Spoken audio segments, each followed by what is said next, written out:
네, 어서 오세요. 이 철부지 유럽이 말이에요. 2022년 5월 22일, 작년 5월 22일 우크라이나 전후 복구 논의를 꺼냈어요. 그 전에도 전쟁 일찍 끝날 줄 알고 좀 그렇게 얘기를 꺼낸 사람들이 없진 않은데요. 전후에 그 우크라이나한테 90억 유로를 용지하겠다는 소리만 딱 하고 그냥 끝내버렸는데 7월 달에 또 회의를 열어갖고 그런 소리를 했네요. 작전 개시 3개월 만에 복구 논의를 꺼냈다 이거야. 다시 말하면 유럽위원회라고 하는 사람들은 미국의 전쟁 시나리오를 잘 알지 못했거나 우크라이나의 승리를 급히 판단했거나 그랬던 거죠. 게다가 또 러시아의 힘도 제대로 알지도 못했다는 소리잖아. 이 복구 논의가 1년이 지난 지금도 계속되는 거 보니까 유럽위원회는 정말 아무것도 몰랐던 것 같아요. 하기야 뭐 유럽위원한테 이런 전쟁을 맡길 수 없죠. 이 전쟁 같은 인류 대사를 그 집단적으로 이끄는 경우는 역사상 없어요. 창구는 일원화해야 됩니다. 그게 이제 뭐 전쟁이지 뭐예요. 기껏 많아봤자 둘 정도라고. 창구가 2개 정도라면. 2차 세계대전 때처럼 영국하고 미국이 창구였죠. 그 현재 그 로우전 창구도 2차 세계대전과 그렇게 틀릴 건 없어요. 미국이지만 이제 영국을 통해서 들어가니까. 그러니까 이 멍청한 유럽이 이 창구가 아니에요. 이게 복구 논의를 가만 보니까 옛날이랑 똑같아. 뭐 더 못해. 그래서 유럽 집행위원회가 상당히 서열상 굉장히 낮구나. 이런 걸 다시 한번 확인하게 됩니다. 하게 그 유럽 연합 처음 생겼을 때. 그때 골드만삭스 직원들이 가가지고 다 위원장하고 뭐 다 그랬잖아요. 그 고위직에 다 있었잖아요. 그때보다 훨씬 못해요. 이 사람들이 처음에 골드만삭스 직원들이 들어가가지고 뭐 유럽연합 형태 다 잡아주고 이제 떠나버렸지. 그리고 나서 이제 하청을 줬다고요. 그 명령은 아니지만 이제 강제로 일을 맡아 해야 될 하급직 하청직 직원 정도의 여기에 유럽의 총리라든가 뭐 대통령들이 다 그런 인간들이라고. 아니나 다를까지 뭐. 성향적으로 봐도 웃기는 거죠.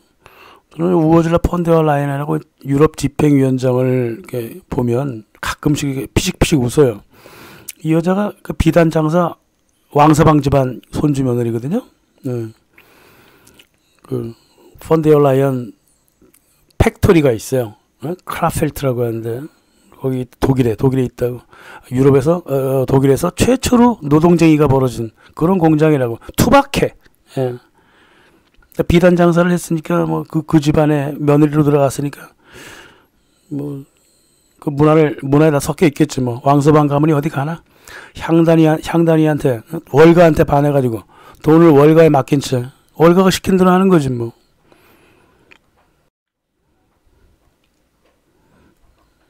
이게 이제 2022년 7월 달에 작년 7월 달에 제네바 제2의 제네바 루가노 스위스 루가노에서 58개국이 대표가 모였다고.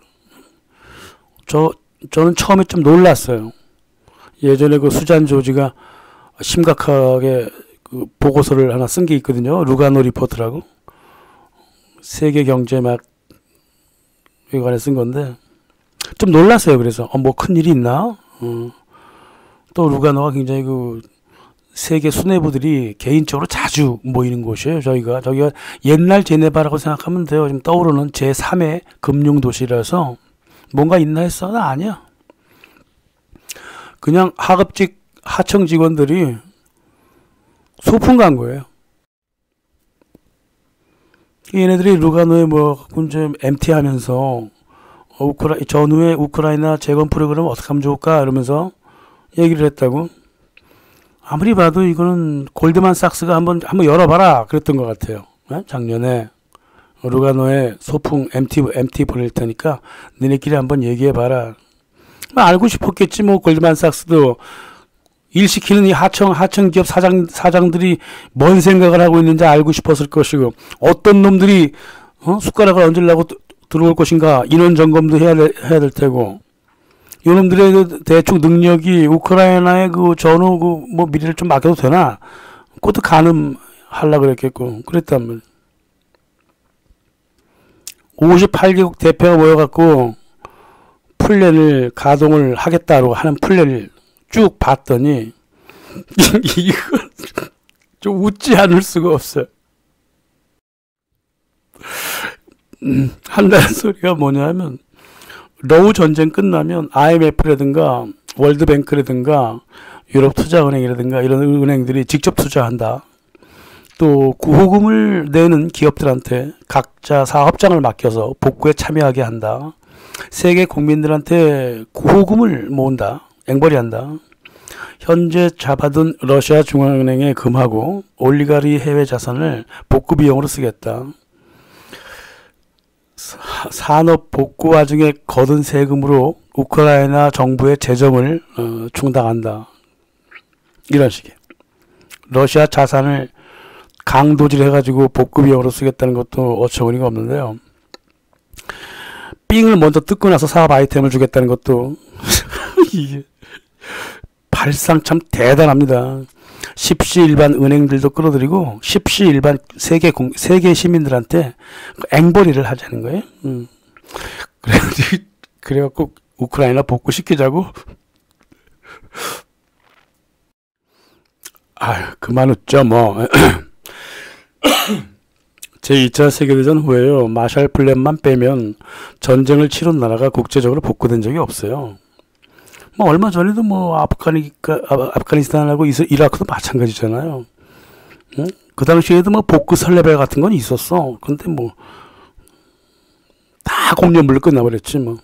게다가 재건기의 결정권을 우크라이나한테 준다고? 전쟁 끝나면 우크라이나 정부가 존재하기는 할까? 응? 살아있을 때 말이지. 다 가짜로 정부 세울 거 아니에요. 이전에서 가짜로 세웠는데 뭐 앞으로도 또 가짜 안 세울 거야? 새끼들이 망할 말장난이지. 아직까지도 그래요. 아니면 IQ가 침팬지든가. 기업이 자유롭게 입찰하도록 놔둘 것 같아? 또? 하물며 복구한다 하더라고요. 복구의 가능성은 저는 1%도 안 보지만 행여 1% 있다 하더라도 그렇단 말이죠. 멍청한 아이들이에요. 유럽위원회가 연구비를 줘가지고요. 캐드린 카타라고 하는 연구원한테 연구비를 줘가지고 유럽위원회가 세계적으로 객관적으로 어떤 이미지를 갖고 있니? 라고 하는 공부를 하라고 그랬어. 공부 굉장히 많이 했더라고. 돈 받은 만큼 많이 했겠지 뭐. 그랬더니 딱 단어가 3개야. 멍청이, 사기꾼, 잼민이.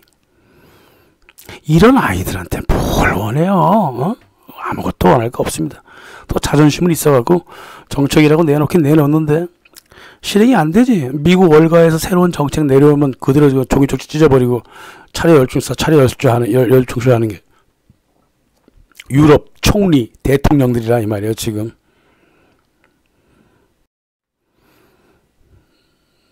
독자적으로 생각할 수밖에 없죠. 전후 재건을 위해서 거의 유일한 참고서가 마샬 플랜인데 여기에 맞추어서 우크라이나 전후 플랜도 한번 점검을 해보자고요. 당연히 이제 장기융자 하죠. 미국이 장기융자를 합니다. 그리고 공공 인프라를 국가한테 주지 않고 유럽 각국한테 주지 않고 사기업한테 줘요. 그래야지 미국 기업이 들어갈 수 있기 때문에 그래. 또 세 번째 이제 유통이스 병목 현상이 벌어지거든요. 뭐 규제법도 있고 지리가 다 파괴되고 교통 다 파괴되고 다 재건해야 돼. 여기도 사기업이 들어가야 돼요. 그래서 국가 주도를 자제하죠. 그게 조건이었어요. 그게 마샬 플랜의 조건이었다고. 또 네 번째로 이제 소비를 진작하기 위해서 미국 제품의 수입 제한 철폐하고 보호무역 다 없애버리고 또 미국도 유럽에서 나오는 제품을 수입하겠다 약속을 해놨고 뭐 그리고 뭐 브레튼 우드 체제 달러를 계속 공급할 테니까 각국 화폐는 달러의 환율을 고정적으로 맞춰갖고 연동을 시켜야 된다 이렇게 해서 최대한 미국을 중심으로 유럽을 만들어 놓은 거예요. 여기에 근거해서 보자고요. IMF라든가 또 월드뱅크가 투자은행들에 직접 투자한다. 우크라이나 총리가 제안한 재건 비용이요. 얼마였냐? 그때 그 루가노에서 한 게 7,500억 달러였어요. 7,500억 달러에 복구 비용이 드니까 그 돈을 내놔라 그랬단 말이야. 이거 우크라이나를 아예 먹여 살리려는 거잖아. IMF하고 또 월드뱅크가 이 투자은행들이 사설은행이지 무슨 공공재단이야? 유럽의 공동보증도 있어야 되고 중단기적인 이익 없이 단 1달러도 내어놓지 않는 기구들이에요. 이 기구들이. 응? 얘네들은 차라리 러시아가 수익을 보장하는 돈바스 재건에 투자하고 싶어서 아주 그냥 안달을 낼 거란 말이야. 그쪽의 광산도 공업지역 다 그쪽에 있잖아. 말이 쉽지. 우크라이나라고 하는 곳을 위해서 연대보증을 서준다고? 이거는 말도 안 되는 소리예요. 우크라이나는 국가 탄생 처음부터 경제 발전이라는 게 뭔지를 몰랐어요. 게다가 2014년부터 오로지 러시아와 전쟁을 통해서 나라를 쪼개 가져가거나 아니면 대러시아 전진기지로 활용해왔잖아요. 지금까지. 응? 투자하려고 그랬으면 개국 초기부터 투자했었겠지. 안 되는 나라라는 건 아니까 안 한 거예요. 그런 겁니다. 전쟁 전 우크라이나는 무법 천지 국가였고요. 자급자족 국가가 아니라 자기조달 국가였어. 소규모 가게나 열던 그런 국가였다고요. 해외 투자도 위험하고 가게가 은행 돈을 빌려도 전체 산업의 5%밖에 못 빌려. 망할 기업 같으니까 안 주는 거지. 그러니까 어떡하겠어. 자기 아버지 주머니에서 돈 꺼내갖고 가게 차릴 수밖에 없는 거지. 그런 나라예요. 이 나라가. 세금은 높고 정부 이 공적 자금 뒤에서 다 빠져나가는 나라라. 공업도 없고 기껏 한다는 게 호텔, 은행, 장사, 유통 이렇게 하는 서비스 업자들이 해외 검은 자금을 융자를 받았더. 그 융자 받아갖고 그 융자를 다시 이자로 융자를 다시 내갖고 그 이자를 또 다시 갚고 카드 돌려먹는 국가였단 말이야. 이런 나라에 보증도 없이 돈을 벌겠다고 뛰어들어? 이거 자살행위다 이 말이죠. 그래서 모르겠습니다. 우크라이나 서부 광산지대 개발권을 한 99년 약속한다면 뭐 장기 융자 조금 가능하겠지. 하지만은 그렇게 하기 위해서는 여기를 탐내고 있는 폴란드랑 같이 상의를 해야 될 겁니다. 구호금 내는 세계 기업들이 각자 사업장을 맡아서 복구에 참여한다. 전후 복구는요, 산업 기반이 있어야 돼요. 마샬 플랜에서 서유럽에 복구가 빨랐던 거는 서유럽 산업 시설이 별로 안 망가져서 그래. 전쟁으로 동유럽하고 달랐다고 동유럽은 아주 아작이나 버렸잖아요. 그래서 그 개발이 좀 늦었던 겁니다. 사회주의 체제로 들어갔기 때문에 늦은 게 아니라고. 지금 우크라이나는 동유럽 상황이랑 똑같아요. 다 깨져 있는데 뭘 산업 기반도 없은 데다가 있던 것도 다 깨졌는데 뭘 거기서 뭘 어떻게 하겠다는 거예요.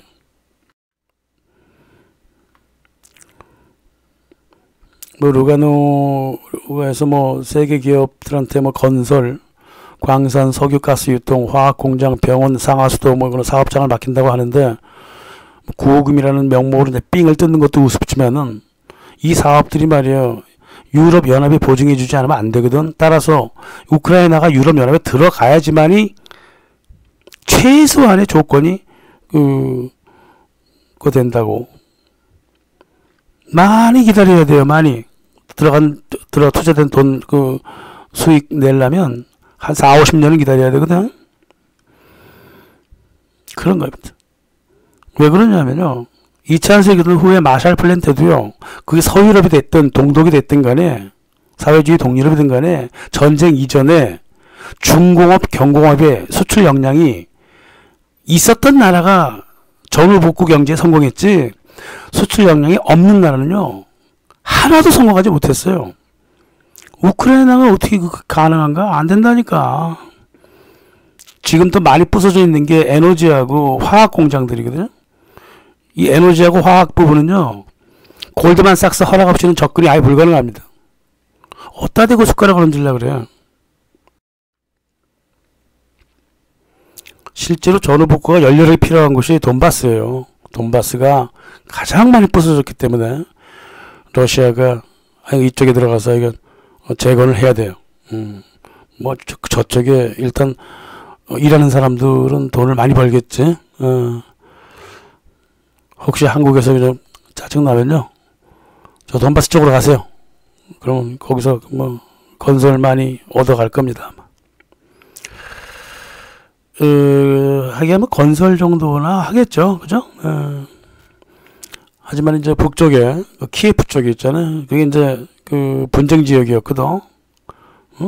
나중에요. 나중에 재건 복구한다고 했을 때도 그 분쟁 지역이기 때문에 군사 위협이 항상 상존한다고.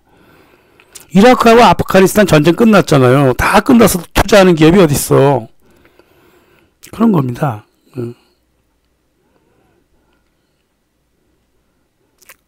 솔직히 말씀드리는데, 저기 서방 세계가 나중에 뭐 복구한다고 할 가능성이 있을 만한 저 키예프 지역 정도, 이건 뭐 미국 기업들이 거의 다 가져가 버릴 것이고요. 중간에 있는 지역 그 곡창지대, 그건 몬산토가 가져가는 거고. 기업 진출하려면 러시아 쪽으로 진출해야 돼요. 루안스크, 도네스크, 하르키우, 자포리지아 이런 데로 들어가야 된다니까? 거꾸로 알고 있어.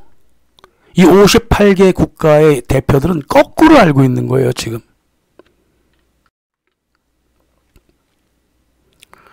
세계 각종 건설사들은 이제 건설 정도는 진출이 좀 가능하겠죠. 하지만 건축비를 댈 우크라이나가 절대 아니에요. 그래서 말씀드리는 겁니다. 이 광물 광산 지역은 이미 러시아가 점령해버렸고요. 서부 쪽의 석유 가스지대는 폴란드가 가져갈 가능성이 되게 높지. 마샬 플랜에서 미국이 서독을 적극 지원한 이유가 말이에요, 소련 견제에 있었거든요.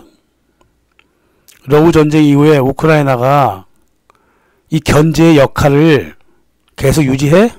못하죠. 그 역할은 누가 가져가요? 폴란드가 가져갈 거 아니에요. 리투아니아하고. 그러니까 그렇게 한국에서 탱크 많이 가져간 거 아닌가? 저는 그렇게밖에 생각 안 해요. 폴란드에 그 탱크 가져간 것을 우크라이나의 서부 지역 침범하거나 이러지 않는 이상이야 우크라이나 갖다 주지 않을 걸 아마 그거? 그런 겁니다. 저 러우 전쟁 끝나고 나면 우크라이나는 이제 역할이 사라지니까 거의 사라질 가능성이 있죠, 그죠? 아니면 엉터리 완충지대로 변하거나 그렇게 되겠지. 우크라이나 재건은요, 마샬 플랜이 아니에요. 마샬 플랜에서는 16개 유럽 국가라고 하는 거대 시장이 마련되어 있어갖고 미국 한 개 나라가 자기 나라 기업 수천 개를 끌고 들어가서 다 헤쳐먹었어도 그래도 시장이 남아있었어. 근데 우크라이나는 뭐야? 이게 거꾸로 되어 있잖아. 재건 한 개 국가에 수십 개 국가가 달려들어. 응? 여기서 뭘 먹을 거야? 뭘 먹겠냐고요?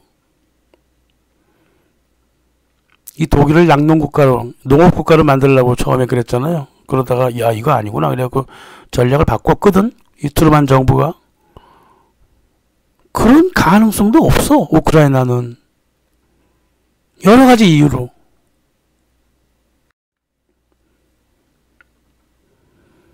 먹을 것도 없고 다른 유럽국을 위해서 살려둘 이유가 없어요, 우크라이나가.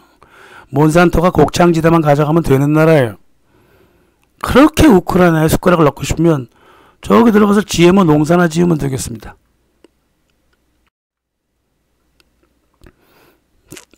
노동력은 또 좀 전쟁 전에도 인구가 줄었어요. 우크라이나가 피난을 400만 명이나 떠나버렸는데 이 사람들 다 돌아올까? 돌아온다고 해도 무슨 일을 맡길 거야? 전후 다 뽀개진 재건은 1차나 2차 산업 중심으로 벌어질 텐데 이 우크라이나의 산업 구조가 3차 산업 중심이거든. 호텔에서 일하고 뭐 이런 사람들이야. 이게 대출이나 뭐 소액 대출이나 하고 IT나 조금 만지고 이런 어떻게 이게 뭐 피난 갔다가 돌아왔다 해도 줄 일이 없어.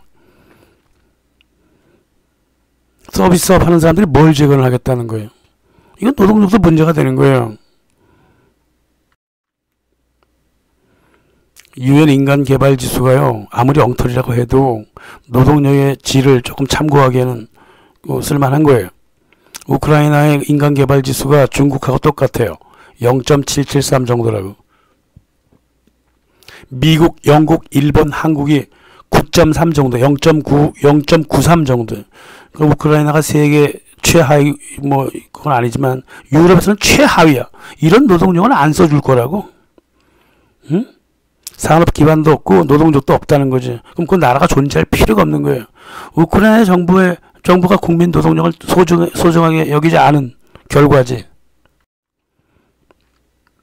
전후 복구는 말이에요. 노동력의 질이 좋은 국민이 살아 있어야만 합니다.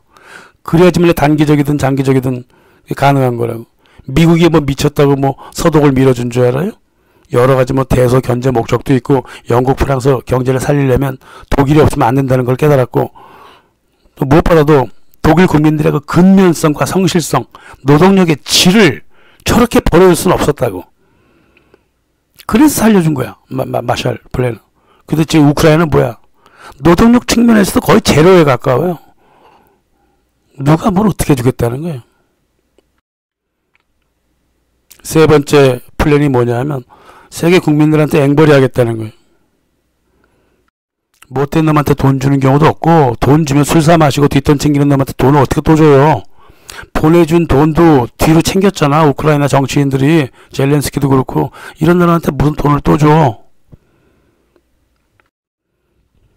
하물며 돈을 준다 하더라도 세계 국민들한테 앵벌이 하려면 일단 이기고 봐야 돼요. 진 놈한테 돈을 안 준다니까요. 전쟁의 정당성도 승자가 차지하는 거라고. 대중은 그냥 따라오는 거예요. 전쟁이 끝나기 전에는 뭐 누구 이겨라 다 하지만은 끝나고 난 다음에 다 물거품 같은 그 돼버린다 이 말이에요. 그 58개국은 서방이 이길 거라고 생각을 했던 거고, 다른 나라들은 또 그렇게 생각 안 하고 이런 거란 말이에요. 그래서 구호금 문제는 얘기할 종류가 안 되는 거예요. 이게 구호금이라고 하는 게. 이긴 다음에 얘기를 해야지. 전쟁의 정당성을 얻지 못하면 절대 앵벌이도 불가능한 거죠. 네 번째, 이게 최고로 괘씸한 건데, 러시아가 해외에 맡긴 돈을 강도질을 해갖고 우크라이나 재건 비용에 쓰겠다는 거예요. 미국은 러시아 자산을 법적으로 탈취하기 위해서 클랩터 캡처라고 하는 법무 강도 조직을 이미 만들어 놨어요. 뺏고 싶어 죽겠는 거지 뭐. 독일, 프랑스 등의 그 중앙은행에 러시아 금이 있어요. 이게 러시아와 유럽의 그 교역을 위한 그 결제 자금들 아냐. 이 금을 탈취해버리면 유럽도 경제 타격을 받아버리죠. 게다가 적성국 해외 자산을 탈취하려면 유엔 안보리 허락을 얻어야 돼. 즉 러시아 허락을 얻어야 돼. 이런 법도 어기고 러시아 자산을 가져가겠다고? 이거 3차 세계대전은 이래서 일어나는 거예요. 그래, 일어난다고 치자고. 러시아가 당연히 제3차 세계대전의 정당성을 얻게 된다고. 미국이 이걸 원할 것 같아요? 절대 원하지 않습니다. 다 헛소리예요. 또 이렇게 말하는 사람도 있어요. 뭐 중앙은행에 금은 뭐 안 된다 하더라도 러시아 올리가이들이 해외로 빼돌린 거 있잖아. 그 자산은 그거 동결한 거 가져갈 수 있지 않아? 그럴 수 있겠죠. 그렇게 엄청나게 많지는 않지만, 그럼에도 불구하고 허락받지 않고 탈취하면 말이야, 미국 올리가리가 여기저기 흐트러 놓은 해외 자산도 탈취당할 수 있습니다. 그걸 알아야죠. 게다가 러시아 올리가리들이 바본가? 전쟁 어떻게 흘러가는가 가만 봐서 러시아 정부한테 전화할 거 아니야. 저거 해외 자산 동결된 거 쟤네들이 가져가기 전에요, 러시아 정부가 50% 가져가고 나머지 50%만 저한테 주세요. 이럴 거 아니겠어요? 응? 그래서 자산 지켜주세요. 그럴 거 아니에요. 정당성도 없는 강도질을 유럽과 미국이 계속 하겠냐고 생각해 보시라. 그래서 이런 얘기 처음 나올 때부터 포린 어페어스가 그랬어요. 야, 그렇게 무리를 하냐. 그러지 말고 해외 은닉 자산만이라도 러시아가 생으로 잃기는 싫을 거 아니야. 그러니까 러시아 제재를 풀어줄 테니까 우크라이나 재건에 그 해외 자산 갖다 쓰자. 그러면서 푸틴을 좀 달래보자 그랬어. 이 삽살개 같은 소리 했다고. 삽살개 같은 소리라고 하더라도 차라리 이렇게 말하는 게 더 현실적일 거 아니야. 뭔 소리를 하고 있는 거야 지금까지 루가노에서. 복구 산업에 나오는 세금을 재정으로 충당하자. 우크라이나가 얼마나 부패한 나라인지를 모르고 있는 소리야 이게 지금. 다 헛소리야. 다 헛소리. 말도 안 되는 소리 지금까지 해왔던 거예요. 하도 말도 안 되는 소리라서 제가 소개를 시켜드린 것 뿐이지, 얘네가 무슨 계획을 가지고 있다 해서 내가 말씀드리는 게 아닙니다. 얘네들이 이렇게 멍청하다는 소리만 그거만 알려주는 거예요. 우크라이나는 복구가 어려워요. 다른 나라가 국민하고 땅덩어리를 가져가는 게 훨씬 나아요 실은. 원래 자기들 땅도 아니었잖아. 원래 자기들 땅도 아닌 거 운영도 못하고 그런 주제에 뭐 이렇게 큰 땅을 자꾸 고집할까? 응? 역사가 허락한 땅도 아니고. Get back. 돌려주라고요. 응? Get back 하는 게 옳다고. 돌려줘버리라고. 아무튼 6월 21일 날 런던에서 복구회의가 다시 열린다고 하니까 또 어떻게 또 뭔 더 헛소리를 하나 좀 기대해 보죠. 감사합니다.